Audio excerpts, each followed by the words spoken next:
नमस्कार, मी गणेश जगताप. आपण पाहतात महासंघर्ष न्यूज, हक्कांसाठी निर्भीड लढा. रणसंग्राम महानगरपालिकेचा या कार्यक्रमात आज आपल्या सोबत पुणे महानगरपालिकेचे अपक्ष उमेदवार आहेत. आपल्या सोबत प्रभाग 38 ब या प्रभागातील उमेदवार अभिजित दादा माधवराव कदम आपल्या सोबत आहेत. दादा नमस्कार. महासंघर्ष न्यूज मध्ये आपलं स्वागत आहे. काय सांगाल, अपक्ष उभे आहात तुम्ही, कशा पद्धतीने तुम्हाला आता अपक्ष म्हणून निवडणूक लढवावी लागत आहे? मी अपक्ष म्हणून लढत नाहीये असं माझी भावना आहे, कारण मला जनतेने उभं केलेलं आहे आणि जनतेच्या पक्षाकडनं उभं राहतं आणि जनतेचा पक्ष हा सगळ्यात मोठा असतो. त्यामुळे मी जनतेच्या पक्षाकडनं उभा असल्यामुळे मला मी कधीच अपक्ष मला वाटून घेत नाही. जनतेचाच पक्ष आहे मला. जनतेचा पाठिंबा कशा पद्धतीने आहे तुम्हाला? जनतेचा पाठिंबा म्हणजे आज एवढा मोठा प्रभाग आहे, 1.5 लाख मतदानाचा प्रभाग आहे, तरी देखील एक चांगल्यापैकी आव्हान मला जनतेच्या पाठिंबावर निर्माण झालेलं आहे.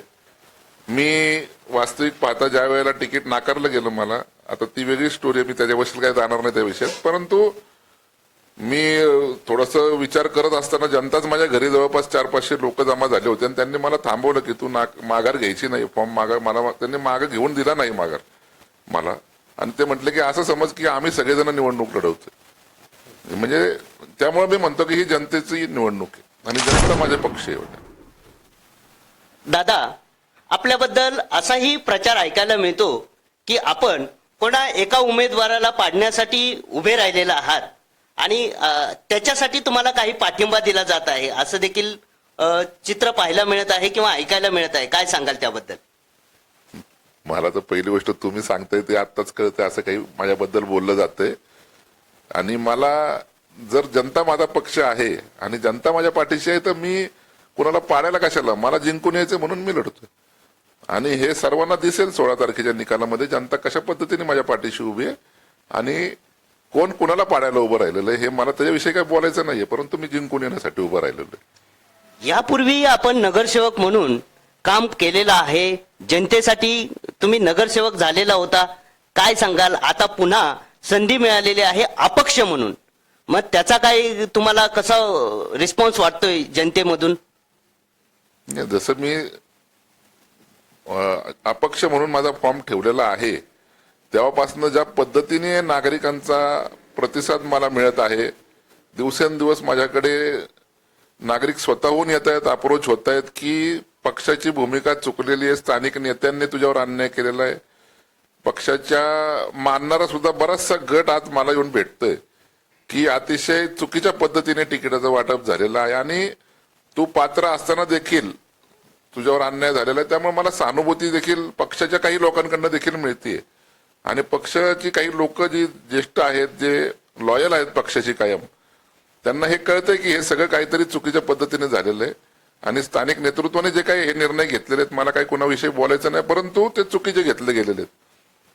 त्यामुळे जनता काय म्हणते की तू या वेळेला तुला निवडून देऊन आम्ही स्थानिक नेतृत्वालाही दाखवून देणार की त्यांनी केवढी मोठी चूक केलेली आहे.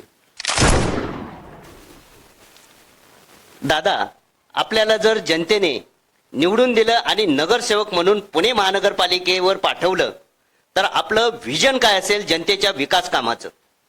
मला खात्री आहे पहिलं तर सर, तुमचे जो प्रश्न आहे, जर नाही लावायची गरज, कारण जनता निवडूनच देणार आहे मला. दुसरी गोष्ट, निवडून आल्यानंतर माझा हा जो प्रभाग आहे याचा भौगोलिक दृष्टिकोनातून मी पूर्ण अभ्यास केलेला आहे. माझं जे काही विजन आहे मी लोकांसमोर सोशल मीडियाद्वारे पाठवतोच आहे. कशा पद्धतीने या भागाचं कायापालट करण्यासाठी मी प्रयत्न करणार आहे. त्यामध्ये प्रामुख्याने सांगितलं तर आज आगम मंदिर टेकडी, संतोषनगर, दत्तनगर या परिसरामध्ये पाण्याची प्रचंड टंचाई आहे. डोंगराळ भागामध्ये हा भाग वसलेला असल्यामुळे एक जुनी टाकी पूर्वी या ठिकाणी होती, ती टाकी आता अपुरी पडते आणि टाकीच्या वरच्या भागाला देखील म्हणजे ग्रॅव्हिटीने पाणी पोहोचणार नाही अशा पद्धतीने देखील वरती लोकवस्ती वाढत चाललेली. तर अशा स्वरूपात हे सगळं असताना त्या भागामध्ये पाण्याचा कायमस्वरूपी निकाल लावण्यात यावा यासाठी जी काही ठोस उपाययोजना, म्हणजे थोडक्यात सांगायचं झालं तर एक वरती डोंगरावरती एकदम एंडला फॉरेस्टमध्ये जागा घेऊन त्या ठिकाणी एक प्रचंड मोठा एक असा जलाशय म्हणजे थोडक्यात एक रिझर्वायर बांधावा लागणार आहे की जेणेकरून त्या ठिकाणी पाणी पंपिंगने पाठवून मोठ्या प्रमाणामध्ये पाणी तिथे उपलब्ध होऊन तिथून ग्रॅव्हिटीने खालच्या भागाला सगळीकडे पाठवता आला पाहिजे. आणि तो पॉईंट असा निवडला गेला पाहिजे की तिथून सगळीकडे पाईपलाईन्स टाकता आल्या पाहिजेत. गुजरवाडी असेल, निंबाळकरवाडी असेल, मांगडेवाडी असेल, भिलारेवाडी असेल, कात्रज गावठाण असेल, गुजरवस्ती असेल, अथवा संतोष नगर, अंजनी नगर, आगम मंदिर टेकडीचा परिसर असेल, दत्तनगर, जांभूळवाडी, कोळेवाडी, आंबेगाव खुर्द, आंबेगाव बुद्रुक, जो काही हा सगळा भाग आहे इथल्या भागाला त्या टाकीतनं पाणी पुरवठा करतील अशा स्वरूपाची टाकी तिथं मोठी बांधणं आवश्यक आहे.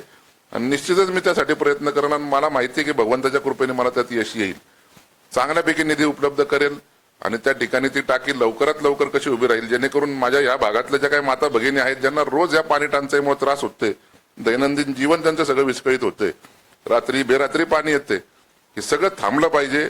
कुठंतरी त्यांना न्याय मिळाला पाहिजे. महानगरपालिकेचा जर टॅक्स भरतात ते त्याचा कुठंतरी त्यांना योग्य प्रमाणात मोबदला मिळाला पाहिजे. आणि तो पाण्याचा सगळ्यात महत्वाचा प्रश्न आहे, तो निश्चितच मी निकाली काढण्याचा प्रयत्न करेल.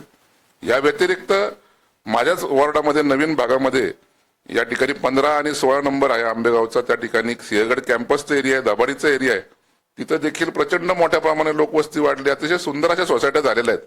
बाहेरनं पाहिल्यावर असं वाटतं की आपण कुठेतरी फॉरेन मध्ये आलेलो आहे. अशा सोसायट्या तिथे झालेल्या आहेत. परंतु तिथे देखील लोकांना टँकरने पाणी घ्यायला लागतं, पाणी येतच नाही महानगरपालिकेत. दुर्दैव आहे आपलं की ती लोक प्रचंड मोठ्या प्रमाणात टॅक्सेस भरतात. आता कॉर्पोरेशन जर टॅक्सेस घेते तर त्याच्या बदल्यात त्यांनी पाणी देणं हे कॉर्पोरेशनचं कर्तव्य आहे. तरी कॉर्पोरेशन तिथं अपुरं पडल्यामुळे नाहीलाच असतं त्यांना तर पाणी तर लागते. मग पाण्यासाठी ते टँकर विकत घेतात. आणि आज मी तर किंबहुना एवढं सांगेल की लोकांना घर भाडं भरले इतका पैसा टँकरसाठी खर्च करावा लागतो. म्हणजे आज घर विकत घेऊन देखील घर भाडं दिल्यासारखं चाललेलं आहे. निश्चितच ह्याच्याविषयी देखील मी विचार केलेला आहे. तळजाईची जी टाकी आहे आता वरती तळजाईला, जी की त्या भागाला सगळीकडे सप्लाय करते आणि मोठ्या क्षमतेची, त्या टाकीतनं एक स्वतंत्र line 15-16 number Dabhadi Sinhagad campus या एरियासाठी करून तिथून त्या लाईनवरनं त्यांना 24 तास पाणी कसं उपलब्ध होईल आणि ते येत्या 1 वर्षातच मी ते पूर्ण करील अशी मला खात्री. शिवाय या व्यतिरिक्त अजून प्रश्न आहेत, अनेक प्रश्न आहेत. मी आता थोडक्यात तुमच्याशी बोलते, जास्त बोलू शकणार नाही. मग त्या ठिकाणी वीज टंचाई असेल, विजेचा कंटिन्युअसली लपंडाव चालू आहे, त्यासाठी सबस्टेशन उभारणे असेल, भागामध्ये ट्रॅफिक जामची प्रचंड मोठी समस्या आहे ती सोडवणं असेल, पोलीस चौक्या ठिकठिकाणी होणं गरजेचं आहे, फायर ब्रिगेडच्या स्टेशन्स 2-3 ठिकाणी होणं गरजेचं आहे. नव्याने लोकवस्ती वाढली, ज्या ज्या सुविधा म्हणून लागतील, ज्येष्ठ नागरिक विरंगुळा केंद्र असतील, गार्डन्स असतील, ग्राउंड्स असतील, शाळा असतील, या सगळ्या अनेक प्रचंड मोठं आव्हान कामाचं या स्वरूपात आहे इथं. आणि मला ते आवडेल हे आव्हान पेलायला, कारण मी मला स्वतःला तिथं केपेबल समजतो या गोष्टी करण्यासाठी. दादा, आपण अपक्ष म्हणून उभे असतानाही मोठ्या संख्येने जनतेचा आणि महिलांचा आपणाला प्रतिसाद मिळत आहे, काय कारण? वास्तविक पाहता मी 2012 ते 17 या कालावधीत जेव्हा नगरसेवक झालो, माझं जे जनतेशी वर्तणूक होती, महिला असतील तर त्यांना बहिणीसारखी वागणूक होती माझ्याकडनं, ज्येष्ठांना वडिलांसारखी, युवकांना तरुणांना सगळ्यांना भावासारखं मी वागणूक दिलेली. माझ्याकडे आलेला माणूस कधी चहा न पिता गेलेला नाही. त्यांची कामं होऊ न होऊ मी कधी त्यांना नाराज करून पाठवलेलं नाही. त्यांच्याशी अतिशय विनम्रपणे बोललेलो आहे, संवाद त्यांच्याशी कायम विनम्रपणे ठेवलेला आहे. एक मैत्रीचं नातं सर्वांशी जोडलेलं आहे. माझ्याकडे येताना कायम सर्व लोकांना वाटायचं दडपण नसतं. आज काय पाहायला मिळतं की कुठल्याही नगरसेवकाकडे जायचं म्हटलं तर लोकांना वाटतं अरे तिथं गेल्यावर हा अपमान तर नाही ना करणार, आपल्याला दम तर नाही ना देणार. अशा पद्धतीची वागणूक सगळीकडे पाहायला मिळते. कोण कुणाला काय समजते, कोण कुणाला काय समजते. नगरसेवक झाला म्हणजे तो त्या प्रभागाचा मालक झाल्यासारखं वागणूक असते त्यांची. अशी मी कधीच माझ्यामध्ये डोक्यात हवा घुसून दिली नाही. त्याचं कारण काय तर माझ्या आई वडिलांनी संस्कारच मला तसे दिलेले नाहीत. मी लहानाचा मोठा झालो ते एका वारकरी संप्रदायाच्या घरामध्ये. माझे आजोबा वारकरी, मी वारकरी, माझे वडील वारकरी. आणि ह्या सगळ्या ह्याच्यामध्ये मला ते संस्कार न मिळाल्यामुळे कायम मी जनतेशी एक त्यांचा माणूस म्हणून राहायचा प्रयत्न केलेला आहे. माझ्याकडे कायम खुल्या मनाने सगळेजण आलेत, विदाऊट एनी दडपण आलेले. आणि कदाचित त्यावेळेला मी कामही केले, असं नाही की सर्वांशी गोड बोललोय, फक्त कामं पण भरपूर केले, अनेक त्यांच्या समस्या सोडवलेल्या आहेत. अशा पद्धतीने काम केल्यामुळे आज ती लोक माझ्या पाठीशी उभे आहेत की त्यांना माहिती आहे की दादा आपलंय, दादा आपलंय. म्हणूनच त्यांनी मला माघार घेऊन नाही दिलेली खरं तर. आणि मी त्यांचा विश्वास सार्थ ठरवण्यासाठी निश्चितच माझं जीवाचं रान करील. ते देखील माझ्यासोबत आहेत सगळी जनता. माझ्या महिला भगिनी तर तुटून पडल्यात अक्षरशः. तुम्ही पाहत असाल सर, तुम्ही वॉर्डात फिरताय, की बहिणी कशा माझ्या पळतायत. मला स्वतःहून फोन येतात, दादा मी 100 जणींना आज भेटले, मी तुम्हाला यादी पाठवते, सगळे तुम्हाला मतदान करणार. बॅटच्या समोरचं बटन सगळ्याजणी दाबणार आहेत असे त्यांना मला ग्वाही दिलेले. कसलीही अपेक्षा नसताना आज माझ्या पाठीशी उभे आहेत. मला देखील कधी कधी भरून येतं की अशा स्वरूपात मला पाठिंबा मिळतो आणि मी जे काही केलंय पूर्वी त्याचं मला आज पावती मिळते लोकांच्या पाठिंबाच्या स्वरूपात, असं मला वाटतं. म्हणजे दादा कुठेतरी या निवडणुकीमध्ये आपली बॅट ही जोरात चालणार असं चिन्ह आणि चित्र पाहायला मिळत आहे आणि सिक्सर हा निवडणुकीच्या विजयाचा आपण मानणार आहात, हा आत्मविश्वास आपल्यामध्ये दिसत आहे. 100%. माझी जनता जी आहे ही बॅट वास्तविक त्यांच्या हातात आहे, माझ्या हातात नाही. आणि बॅटिंग ते करतात. वोटच्या रूपाने सिक्सरवर सिक्सर मारून ते निश्चितच मला विजय मिळवून देतील अशी माझी खात्री आहे. आणि निश्चितच 16 तारखेला सर या जनतेचा मी विश्वास सार्थ ठरवलेला असेल, ही जनता जिंकलेली असेल अशी तुम्हाला ग्वाही देतो. धन्यवाद दादा. आपल्यासोबत अभिजित दादा कदम हे पुणे महानगरपालिकेचे प्रभाग 38 ब चे उमेदवार, अपक्ष उमेदवार, बॅट चिन्ह